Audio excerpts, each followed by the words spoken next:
بسم اللہ الرحمن الرحیم۔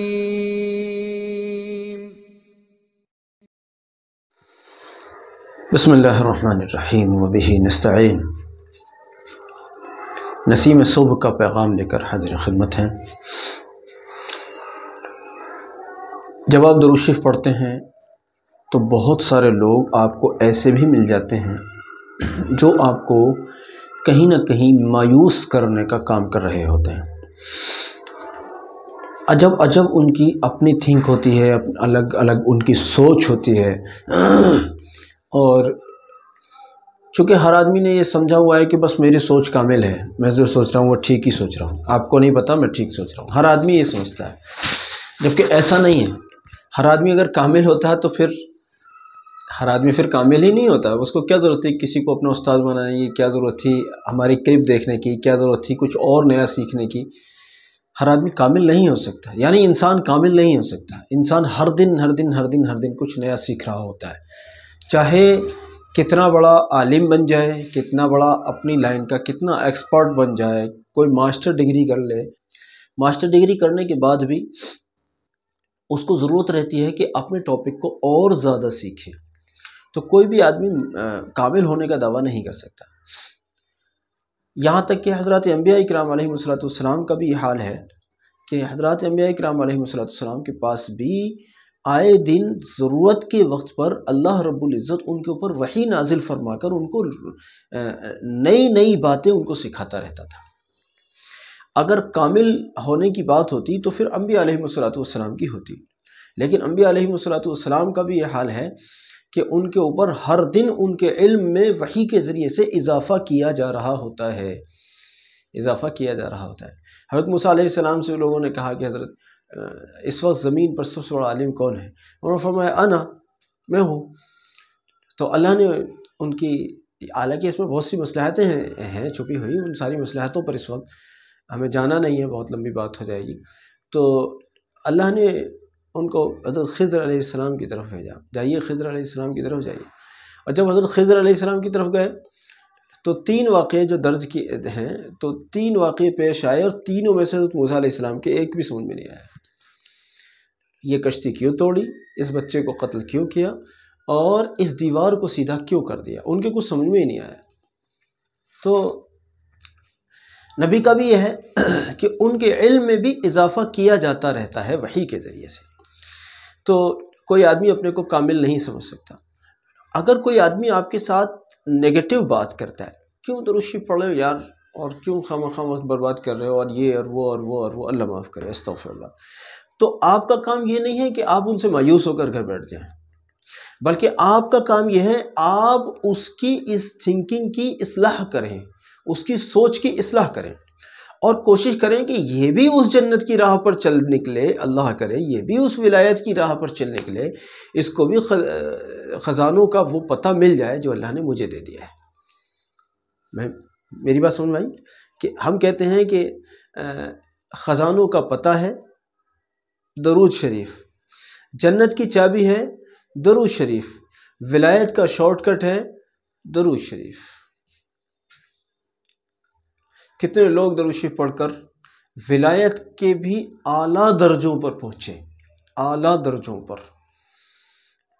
کتنے لوگ درود شریف پڑھ کر اپنے مسائل کو اللہ سے حل کروا بیٹھے۔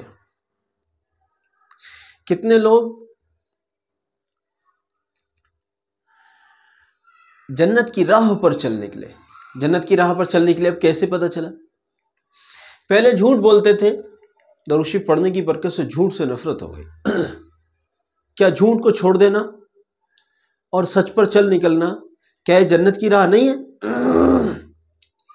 حدیث شریف میں ہے الصدق ینجی والکذب یہلک، سچ نجات دیتا ہے، سچ نجات کا ذریعہ ہے، اور جھوٹ ہلاکت کا ذریعہ ہے۔ نجات مل گئی تو جنت میں چلا گیا، اور جھوٹ قائم رہا تو جہنم کی راہ پر چلا گیا۔ تو درود شریف نے آپ کے جھوٹ کو چھڑا دیا، گویا کہ آپ کو سچ پر ڈال دیا، اور گویا کہ آپ کو جنت کی راہ پر ڈال دیا۔ تو جنت کا راز، جنت کا پتہ ہے، جنت کی کنجی ہے درود شریف۔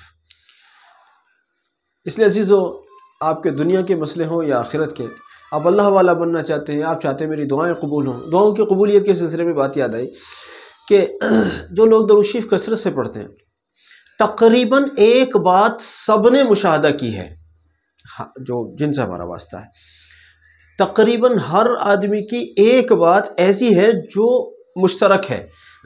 اگر وہ بات میں کہہ رہا ہوں تو دوسرا بھی اسی کو کہہ رہا ہے، تیسرا بھی، وہ چوتھا بھی، سب لوگ ایک بات ضرور کہہ رہے ہیں۔ کیا بات؟ کہ کوئی حاجت ہوتی ہے تو ابھی وہ زبان پر نہیں آئی ہوتی، دل میں آئی ہوتی ہے، اللہ کے حکم سے پوری ہو جاتی ہے۔ یہ ان لوگوں کی بات بتا رہا ہوں جو درود شریف کو بہت زیادہ کثرت سے پڑھتے ہیں، بہت کثرت سے پڑھتے ہیں، یا پھر زہد و تقوی کے ساتھ۔ ہم ایسے لوگ بھی جانتے ہیں جو 100-200 مرتبہ پڑھتے ہیں اور اپنی کسی ایسی حاجت کے لیے پڑھتے ہیں جو بہت بڑی حاجت ہو اور اس کا بظاہر کوئی حل نظر نہیں آتا ہو، اللہ کی فضل سے وہ حل ہو جاتا ہے۔ 100-200 بار میں ہی وہ حل کروا لیتے ہیں اللہ سے۔ کیا ہوا جی؟ کیسے پڑھتے ہو آخر؟ کہ عاشق بن کر پڑھتے ہیں، کہ 100 بار پڑھنے میں ہی اتنا وقت لگ جاتا ہوگا جتنا ہو سکتا ہے دوسروں کو 2000-4000 پڑھنے میں لگتا ہو۔ اتنے خشوع خضوع اور عاشقوں کی طرح سے اللہ کے حضور بیٹھ کر جو ہے درود شریف پڑھتے ہیں تو الحمدللہ پہلے ہی دن مسئلے حل ہو جاتے ہیں۔ عزیز بزرگوں، آپ بھی اس کی نیت کرو کہ درود شریف کے عاشق بنیں گے اور درود شریف کو عاشقوں کے ذریعے سے پڑھیں گے۔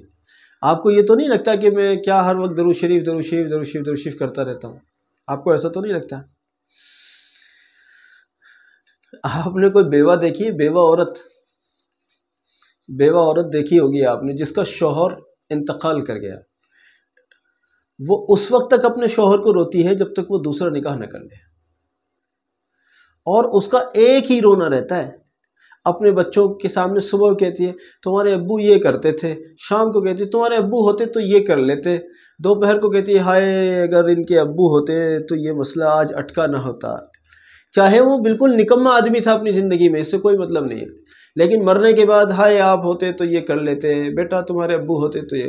اس کا صبح سے لے کر شام تک اور شام سے لے کر صبح تک ہائے ابو، بچوں کے ابو اور بچوں کے ابو اتنا رہتا ہے کہ ہو سکتا ہے کہ اسے سننے والے بور ہو جاتے ہوں۔ اگر وہ ایک نکمے شوہر کو، جو میں بتا رہا ہوں نا نکما شوہر تھا وہ، بائی دی وے کوئی قابل آدمی بھی نہیں تھا، پھر بھی اس کو یاد کرے، تو اگر وہ اپنے مرحوم نکمے شوہر کو یاد کر کے اتنا زیادہ 24 گھنٹے پریشان ہوتی ہے تو میرے آقا صلی اللہ علیہ وسلم تو اگر میں کہوں کائنات کا ہیرا ہے تو ہیرا لفظ چھوٹا ہے، میں کہوں کائنات کا سورج ہے تو سورج لفظ چھوٹا ہے، میں کہوں کائنات کے چاند ہیں تو چاند لفظ چھوٹا ہے۔ کیا لفظ لاؤں خدا بندہ؟ کائنات کی وجہ وجود ہیں، کائنات کے وجہ وجود ہیں، کہ کائنات کا وجود ہی ان کے طفیل ہوا ہے۔ اب سمجھیے وہ کتنا عظیم الشان ہستی ہیں، تو ان کا نام صبح سے شام تک اور شام سے صبح تک درود شریف کی شکل میں اور ان کی سیرت کو بیان کرنے اور سننے اور پڑھنے اور جاننے کی صورت میں لینا، کسی کو بور لگتا ہو تو لگتا ہو، ہمارے لیے تو یہ سعادت ہے۔ ایک صاحب نے کل بڑا تکلیف دہ کمنٹ لکھا، وہ کہتے تھے مولانا صاحب کیوں دکھاوا کر رہے ہو، بڑا احسان آپ کا دل دکھانے کے لیے۔ اگر ہمارے اس دکھاوا کرنے سے لاکھوں لوگ اللہ کے فضل سے ولایت کی راہ پر چل نکلتے ہیں تو پھر ہمارا دکھاوے پر ہمیں کوئی پریشانی نہیں ہے۔ اگر آپ دکھاوے پر مطلب اگر آپ کو یہ دکھاوا لگتا ہے تو پھر ہمیں اس پر کوئی پریشانی نہیں ہے۔ اللہ جانتا ہے میں یہ کلپس جو بناتا ہوں وہ پیسوں کے لیے نہیں بناتا ہے، میری کوئی ارننگ یوٹیوب سے ابھی سٹارٹ نہیں ہوئی اور مجھے کوئی اس کی پرواہ بھی نہیں ہے، ہو نہیں ہو۔ اگر لوگ درود شریف پڑھنے لوگ مجھ سے پوچھتے ہیں ارننگ آ رہی ہے، کچھ ارننگ شروع ہوئی آپ کی؟ میں کہتا ہوں ہاں آ رہی ہے نا۔ وہ جتنے لوگ درود شریف پڑھتے ہیں کیا ان کا میرے اکاؤنٹ میں نہیں آتا؟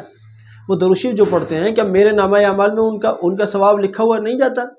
لکھا جاتا ہے نا۔ میرے لیے یہ ارننگ کافی ہے، یوٹیوب مجھے کچھ دے نہ دے، پوری زندگی نہ دے، مجھے اس کی کوئی پرواہ نہیں، میرے اخراجات کے لیے میرا اللہ کافی ہے۔ لوگ کہتے ہیں کیوں دکھاوا کر رہا ہوں؟ ایسے کمنٹس نہیں کیا کریں جو دوسرے کو تکلیف ہو۔ بہرحال بزرگوں، درود شریف سب تک پہنچائیے۔ آج کی یہ کلپ تھوڑا لیٹ ہو گئی ہے، لیکن آپ ذمہ داری لیں انشاءاللہ کہ اپنے احباب میں سے کسی کو نہیں چھوڑیں گے جو درود شریف نہ پڑھتا ہو، سب کو درود شریف پڑھنے پر لگائیں گے۔ اللہ رب العزت آپ کو بھی توفیق دے، مجھے بھی توفیق عطا فرمائے، آپ کو بھی قبول فرمائے، مجھے بھی، آپ کے بھی حق میں درود شریف کا فیضان عطا فرمائے، مجھے بھی عطا فرمائے۔